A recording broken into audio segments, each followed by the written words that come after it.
सरस्वती शिक्षा समिति पाली, कक्षा 9वीं, विषय हिंदी में आज अपन अध्याय संख्या 4 सांवले सपनों की याद जाबिर हुसैन लेखक हैं, जिनको आगे पढ़ना शुरू करेंगे।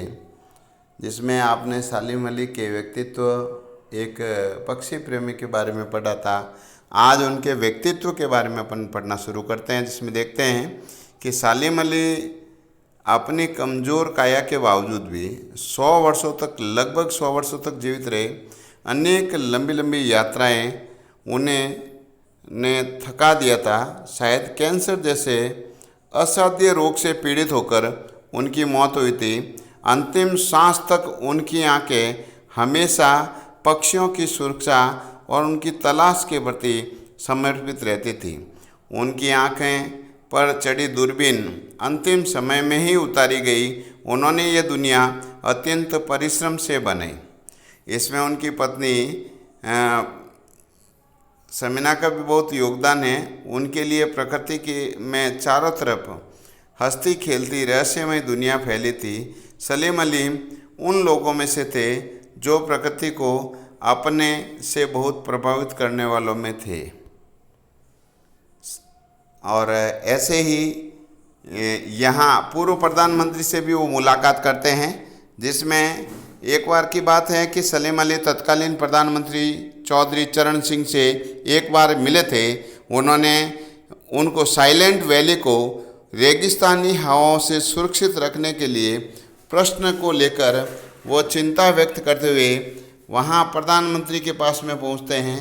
तो कहते हैं उस समय जो प्रधानमंत्री चौधरी चरण सिंह जी जो थे वो गांव की मिट्टी में पले और बड़े हुए थे। तब उनकी जो बातें सुनने के बाद में उन्होंने कहा भी था, उन्होंने बताया भी था कि आज जो साइलेंट वैली हैं को रेगिस्तानी हवाओं के झोंकों से बचाने का अनुरोध लेकर जब चौधरी चरण सिंह से जब मिलते हैं तो वे चौधरी साहब गांव की मिट्टी में पड़ने वाले पहली बूंद का असर जानते थे। वे पर्यावरण के संबंधित खतरों का चित्र सालिम अली ने उनके सामने रखा था और उनकी आंखें नम हो गई थी। प्रधानमंत्री की आंखें, सालिम अली आज नहीं है, चौधरी साहब भी नहीं है, कौन बचा है? अब सौंधी माटी पर उंगी फसलों के बीच में एक नए भारत की नींव का संकल्प कौन लेगा? कौन बचा लेगा?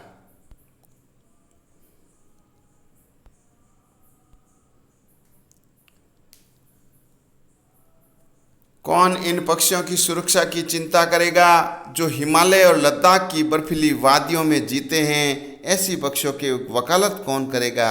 आज सालिम अली, जिन्होंने अपनी आत्मकथा का नाम जो है वो फॉल ऑफ ए स्पैरो रखा था, मुझे याद आ गया कि D.H. लॉरेंस की मौत के बाद में लोगों ने उनकी पत्नी फ्रीडा लॉरेंस से अनुरोध किया था कि अपने पति के बारे में कुछ लिखो। तो फ्रीडा चाहती तो ढेर सारी बातें लॉरेंस के बारे में लिख सकती थी, लेकिन उसने कहा मेरे लिए लॉरेंस के बारे में कुछ लिखना असंभव सा है। मुझे महसूस होता है कि मेरी छत पर बैठने वाली गोरैया लॉरेंस के बारे में ढेर सारी बातें जानती हैं, अर्थात वो उनके बारे में अधिक जानती है।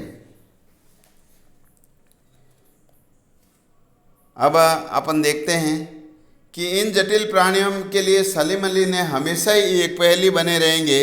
बचपन के दिनों में उनकी एयरगन से घायल होकर गिरने वाली नीले कंठ की वो गोरैया सारी जिंदगी उन्हें खोज के नए नए रास्ते की तरफ ले जाती रही।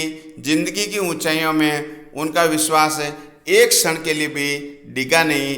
वो लॉरेंस की तरह नैसर्गिक जिंदगी के प्रतिरूप बन गए। तो यहाँ आपको देखना है जो लेखक हैं सालिम अली, यहाँ लेखक के अनुसार जो सालिम अली हैं वो पक्षियों की खोज में कैसे बनते हैं।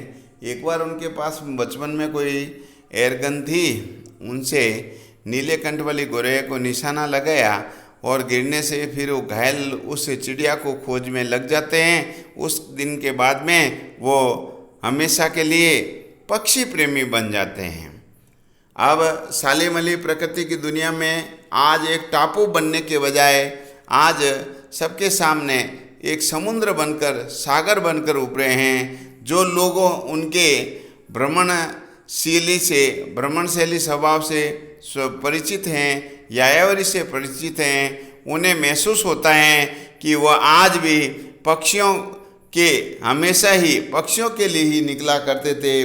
वे पक्षियों के बारे में ही सुराग के लिए निकलते थे और बस अभी उनके गले में लंबी दूरबीन लटके हुए हैं और अपनी खोजपूर्ण नतीजों के साथ में वे लौट आएंगे।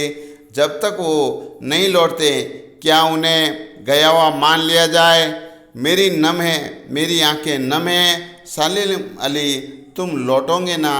ये लेखक यहाँ पर ये जो पक्षी प्रेमी था सलीम अली, उनके बारे में जाबिर हुसैन लिखते हैं कि ऐसा लगता है आज भी वो जीवित होंगे।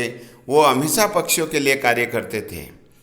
अब अपन पाठ को यहाँ अपने तरीके से समझा कि जाबिर हुसैन ने एक पक्षियों की खोज करने वाले पक्षी प्रेमी सलीम अली के बारे में बताया, उनकी व्यक्तित्व, उनकी जीवन की महत्वपूर्ण घटनाओं के ऊपर प्रकाश डाला।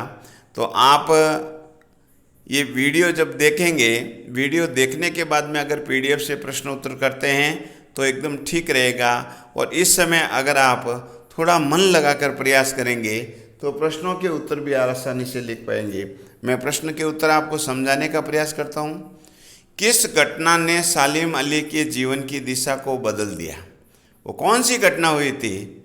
तो गोरैया वाली घटना लिखनी कि बचपन के दिनों में उनके पास में एक एयरगन थी और एयरगन से उन्होंने जो निशाना लगाया था, तो नीले कंठ वाली गोरैया जो उनके निशाने लगने से घायल हो गई थी, तो वो उनकी खोज से वो लग गए और उनकी खोज के बाद में हमेशा के लिए वो पक्षी प्रेमी बन जाते हैं।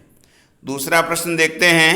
सलीम अली ने पूर्व प्रधानमंत्री के सामने पर्यावरण से संबंधित किन संभावित खतरों का चित्र खींचा होगा? तो सलीम अली ने पूर्व प्रधानमंत्री के सामने पर्यावरण के लिए जो मुख्य रूप से एक घटना ली थी, केरल क्षेत्र में आया हुआ, केरल की साइलेंट वैली है, उधर जो रेगिस्तानी हवाओं का झोंका आने के कारण रेगिस्तान का विस्तार होता है और वहाँ के पेड़ पौधे जो है धीरे धीरे नष्ट होने लगे थे। तो उन्होंने उस समय उन रेगिस्तानी हवाओं के झोंकों से बचाने के लिए एक अनुरोध लेकर चरण सिंह से, जो प्रधानमंत्री थे, उनसे वो मिलने के लिए वहाँ पर पहुँचते हैं। अच्छा, लॉरेंस की पत्नी फ्रीडा ने ऐसा क्यों कहा कि मेरी छत पर बैठने वाली गोरैया लॉरेंस के बारे में ढेर सारी बातें जानती थी? मूल रूप से जो लॉरेंस की पत्नी फ्रीडा थी, उसने ये बात इसलिए लिखी कि वह वास्तव में बहुत अच्छे पक्षी प्रेमी थे और ये बताने के लिए उन्होंने कहा कि वे वैसे तो मेरे मन में बसे हुए हैं, मेरी रगों में बसे हुए हैं, मेरी हड्डियों में समाये हुए हैं, लेकिन कितना वो कठिन होगा उनके बारे में कहना, शब्दों के रूप में वर्णन करना, क्योंकि उन्होंने अधिकांश समय तो पक्षियों के साथ में बिताया था, इसीलिए ये बात उन्होंने ये कही। चौथा प्रश्न देखते हैं। सलीम अली प्रकृति की दुनिया में एक टापू बनने के बजाय एक सागर बनकर उभरे, कैसे कहेंगे? कि सलीम अली प्रकृति की दुनिया में एक छोटे टापू न बने, एक सीमित दायरे में नहीं रहे थे।